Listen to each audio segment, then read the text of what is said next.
اللهم صل على محمد وعلى آل محمد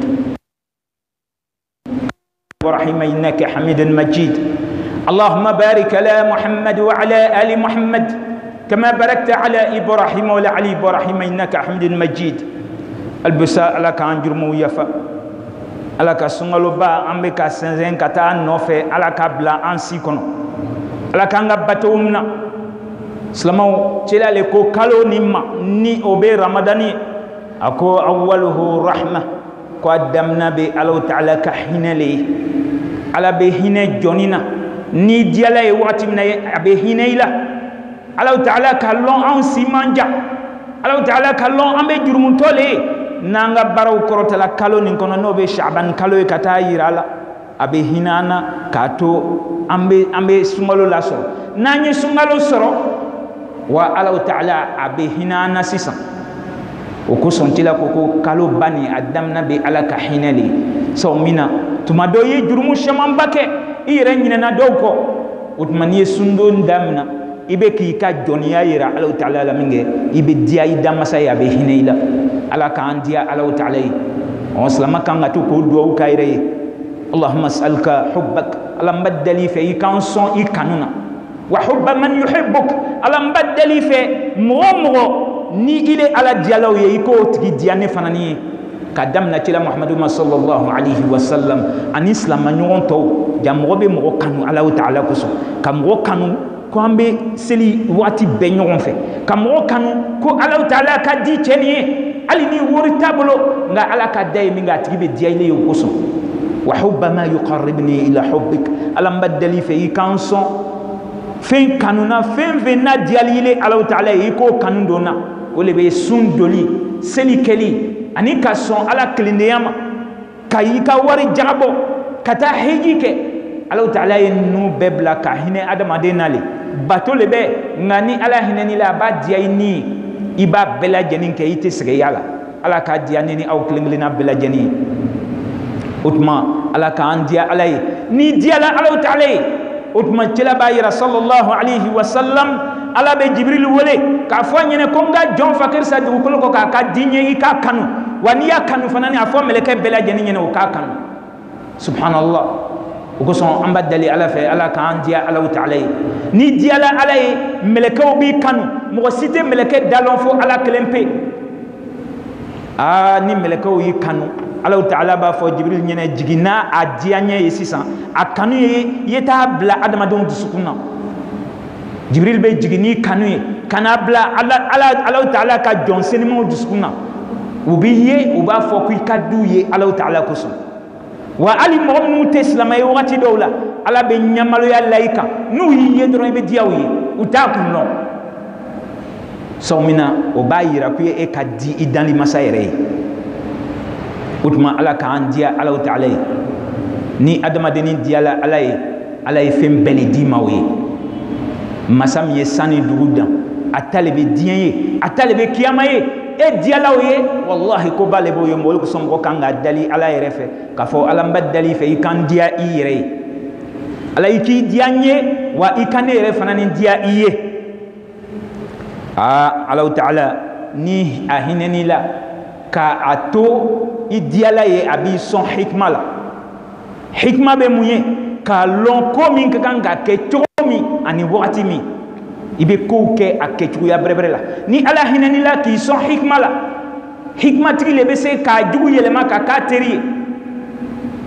anga ni hikme na la madi moma abe anyi yele ma ka ke ajugu ye abateri yele ma ka yere jugu ye parce que hikma ta tigi bolo ni ala hinani la ki son hikma la abi ke joni mi be son ala tama wa anni be lafuni abe son kafo ala ye min ke lomina wali kanyi abi wasadola ngani ala ma hikma di mogoma ali ni ala ya son dien na folo bela jenna ibe ta ni sirini soro akun ani toroni ba kun wakati bela jenna nala ye mogomi kan kaban ki son hikma la hikma wole kono fe warabe bo kono be fo mako as-sakina wole be kafo ala be ni lafuni kanni la sawa abodo inina ole be ke islama klinglim bela jenna wallahi ni islama yere ayere fle ka wuli k'i yɛrɛ ye sɔgɔma mɔgɔ ka juru t'i la i fana ni ala ye kɛnɛya don i fari la min kɛ kungo t'i da la min bɛ i bɔ i hakili kan wallahi i b'a la fo k'a barika la sabu min na mɔgɔ dɔw bɛ kɛ baton camanba b'u bolo ji kan diɲɛ nafolo bɛɛ b'u bolo nka u ni sirilen bɛ ka la u kun u bɛ bori la nafolo nin kɔ u tɛ fa la fana ni wa u tɛ n'a jagabɔ ala bɛna tugu min na kiyama kɔnti banki t'i bolo bori t'i bolo kɔnti la yɔrɔ si nka i bɛ se k'i ka dumuni kɛ i ma mɔgɔ dali subhanallah nɛɛmaba le bɛ nin ye i bɛ se k'i ka seri farida loru bɛɛ sɔrɔ misiri kɔnɔ i bɛ ka ala bato i lanin b'a la diɲɛ nin bɛna ban sa wa mɔgɔ bɛna sisan ka taa Alahu Taala de fɛ yen i hakili bɛ sigi sayako la hikima le b'o kɛ ni ala hinɛna mɔgɔ la k'a tigi sɔn k'a sɔn sakina la o le bɛ ka nilajigi d'a ma wallahi hali saya siranɲɛ tɛ k'a tigi k'a fɔ an nana wagatinin de kɛ yan an bɛ ka bato min kɛ nin ye a sara bɛ ala le bolo a bɛ sawa yɛrɛ le k'a fɔ ale ye taga Alahu Taala ye o tuma n'i kɛla ten fana ni ala ta to saya bɛ bara i la wa i salon fana ni ala b'a to i nɛn bɛ se ka kalimatu shahada fɔ ala ko o kanu ne ni aw kelen kelenna bɛɛ lajɛlen ye Alahu Taala masa le bɛ n'a sɔnna k'i kanu a b'i kɔrɔsi a b'i latagan a y'o ɲɔgɔn camanba le kɛ cɛlasemɔgɔw ye kaban k'o bila anw ka kitabu kɔnɔ ni o bɛ kuranna ye o fɛn bɛɛ lajɛlen bɛ anw bolo anw bɛ yiran an bɛ siran an bɛ taa magiciens fɛ an bɛ taa jotigiw fɛ ko n bɔla karamɔgɔ dɔ fɛ k'a sɔrɔ i tigili kun siɲɛ mɔgɔ min kɔrɔ nin ye n'o k'i natɔ ye a bɛ sawa parce que a b'a lɔn k'a bɛna na fɛn fɛn f'u ɲɛna i bɛna la bɛɛ lajɛlen na ale bɛ wariba sɔrɔ k'a dɔn fu a sɛbɛnnen bɛ kuranna kɔnɔ yɔrɔ bɛɛ i bɛ se ka la tagan cogo min na ufawwidu amri ila Allah inna Allah basirun bil ibad subhanallah nin bɛ se k'a fɔ adamaden bolo di k'a fɔ kile bɛ ban ka siran ni n ka ko kalifa Alahu Taala ma Alahu Taala ɲɛ bɛ a ka dannifɛn bɛɛ lajɛlen na min bɛ sanfɛ min bɛ duguma ne ɲɛ bɛ min na ɲɛ tɛ min na ala ɲɛ bɛ bɛɛ lajɛlen na wa ne ye n yɛrɛ kalifa ala ma n'i kɛrɛfɛlen bɛ Alahu Taala ma nin si tɛ se ka foyi k'i la bilen a bɛna bɔ i ka liminɛya la sisan mun kosɔn n'i liminɛni bɛ i bɛ ka fɛn min fɔ i b'a kɔrɔlɔ i liminɛni ba ma wallahi i bɛ don yɔrɔ la ka bɔ mɔgɔw bɛ kabakoya k'a sɔrɔ e ka fɛn min fɔ o m'o le lɔn n'u b'a lɔn i ye liminɛni ba ma cogo min na n'u liminɛni ba ma ten i bɛ se ka taa yɔrɔ bɛɛ lajɛlen foyi t'i la o kosɔn cila y'o duwawu camanba yira an na a bɛ kuranna fana nin kɔnɔ hasbunallahu wa ni'mal wakil nin bɛ se ka sɔrɔ silamɛ bolo di kelen bɛ yiran k'i bɛ siran subhanallah wallahu ya'simuka minan nas adamaden ne ka jugu ɲɔgɔn ma ala ye nin fɔ cila Muhamadu le ɲɛnɛ nin jigila cila ma lon min na mɔgɔw le tun bɛ cila kɔrɔsi ko dɔ kana ban ka bi a kan ni a y'a jigila ma lon min na a ko mɔgɔ si kana ale kɔrɔsi tuguni wallahu ya'simuka minan nas ala ma dan cila kelen ma dɛ aw ni ne kelen kelen bɛɛ n'i sigila sɔgɔma ka nin siɲɛ 100 fɔ ka sɔrɔ ka bɔ i ka bɔ kɔnɔ i bɛ kɛ ala ka latagan kɔnɔ subhanallah nin bɛ sɔrɔ mɔgɔ bolo di kile bɛ yiran k'i jigi tigɛ donc an b'a deli Alahu Taala fɛ ala y'an diya ala ye ala y'an diya Alahu Taala ye ala ye Alahu Taala yɛrɛ di an ye cila sallallahu alaihi wasallam kalo ba nata ni a ko ni kalo nin sela Alahu Taala bɛ jahanama datugu ka alijinɛ bonda dayɛrɛ o le b'a yira ko an ka di ala ye a bana an ka baaraw filɛla kalo nin kɔnɔ min kɛ ni min ta ɲana alhamdulillah mɔgɔ min ta ma ɲa a b'a fɔ ko i b'i jija sa sunkalo kɔnɔ i ka don ne ka alijinɛ kɔnɔ fu nka sarati bɛ min ye i ka sun don dɛ a sarati bɛrɛbɛrɛ dɔ bɛ min ye ka sun don a donya ma ka siran Alahu Taala ɲɛ ka ɲali kɛ y'o cila tun bɛ ɲali kɛ cogo min na sunkalo la cila tun bɛ ɲali kɛ fo a bolofɛn bɛ ban sabu min na a b'a lɔn kalo min bɛ a saraka ka fisa ni kalo bɛɛ saraka ye ni wari b'i bolo i b'a jaga bɔ ka bɛn sunkalo ma o ka fisa ni kalo tɔ bɛɛ ta ye tuguni kalo le bɛ Alahu Taala bɛ hinɛ an na an ka farida seri a kɔnɔ o baraji bɛ kɛ fo farida 70 n'i ye farida seri jama la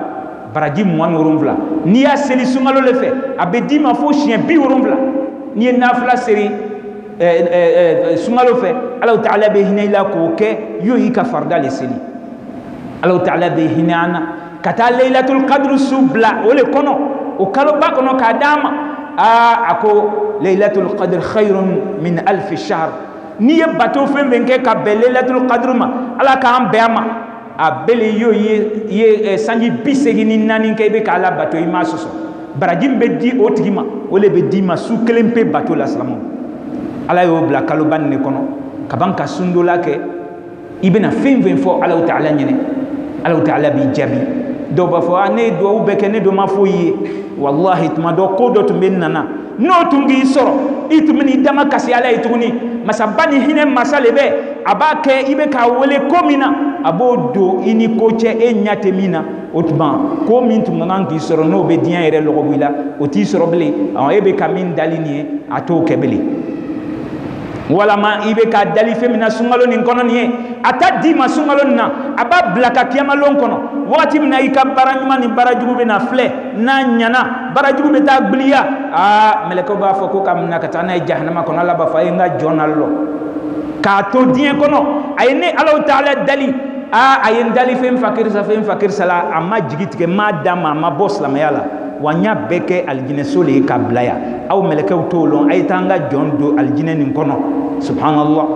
wallahi n'an bɛɛ tun b'o lɔn an b'a fɔ ala n'an ye n dali fɛn tan na i kana a bɛɛ d'an ma diɲɛ kɔnɔ yaasa min na diɲɛ nin bɛ ban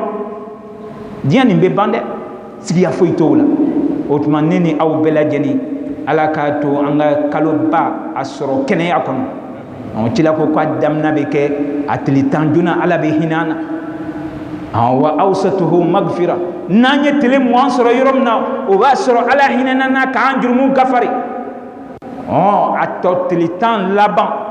n'i yɛrɛ sera ka umra sɔrɔ o kɔnɔ o ka dina bɛɛ ye i ka umra bɛ kɛ ye mɔgɔ min ka hiji kɛ ni cila Muhamadu ye sallallahu alaihi wa sallam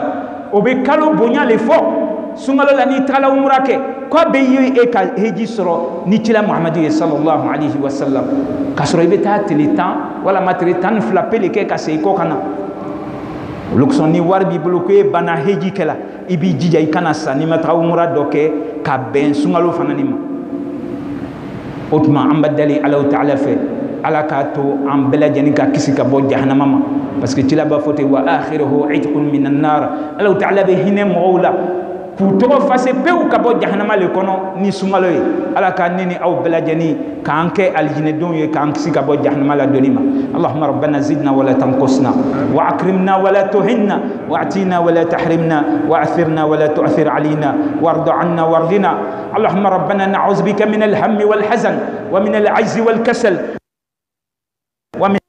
اللهم نعوذ بك من الفقر إلى إليك ومن الذل إلى لك ومن الخوف إلى منك اللهم نعوذ بك أن نكون زورا أو نخشى فجورا أو نكون بك مغرورا اللهم نعوذ بك من شماتة الأعداء وعدال الداء وخيبة الرجاء اللهم نعوذ بك من شر الخلق وهم الرزق وسوء الخلق يا أرحم الراحمين ربنا آتنا في الدنيا حسنة وفي الآخرة حسنة وقنا عذاب النار وادخلنا الجنة مع الأبرار سبحانك اللهم وبحمدك نشهد أن لا إله إلا أنت نستغفرك ونتوب إليك وأقم الصلاة إن الصلاة تنهى عن الفحشاء والمنكر ولذكر الله أكبر والله يعلم ما تصنعون